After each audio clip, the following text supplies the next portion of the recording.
What's good, YouTube? In this video, we'll be taking a look at a tutorial for Instagram Threads. We'll be going over some of the major features of Threads and how to do some of the basics like scroll on your feed and post a new thread in the brand new app. If you like this kind of content or find this kind of content helpful, leave a message down below. Don't forget to subscribe, and thanks for watching. So if you need help installing or setting up Instagram Threads, check out my link in the description below for a video on how to install Instagram Threads. Once you have it up and running, this is the main page and this is your feed. And of course, this looks very familiar to anyone that's used Twitter, as you get posts and threads from different users that you can browse.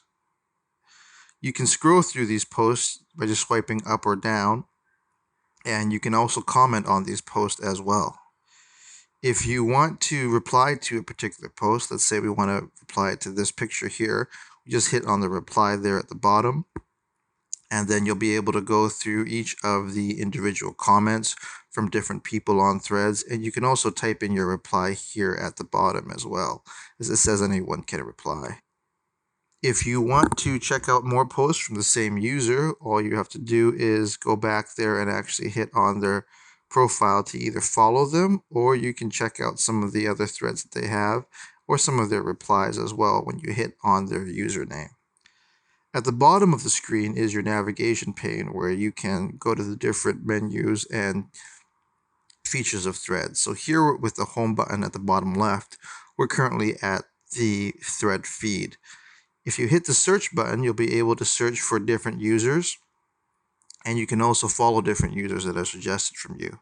The next button you can actually use to create a new thread, and then from here you can type in whatever you want. This is my first thread, and then you'll be able to post your thread by hitting post.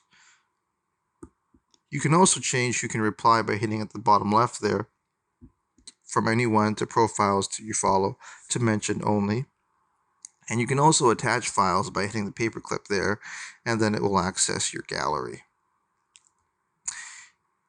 Going back here, you can see your likes and your activity by hitting the heart button and the other people that you follow. And of course, in the bottom right, you can actually check out your profile as well. So there you have it, everyone, just a tutorial on the basic features of Instagram Threads. It's a brand new app, and it's going to be exciting to see what other integrations Instagram will have in store for this new app, as it's one of the most quickly downloaded apps on the Google Play Store currently. If you like this kind of content or find this kind of content helpful, leave a message down below. Don't forget to subscribe, and thanks for watching.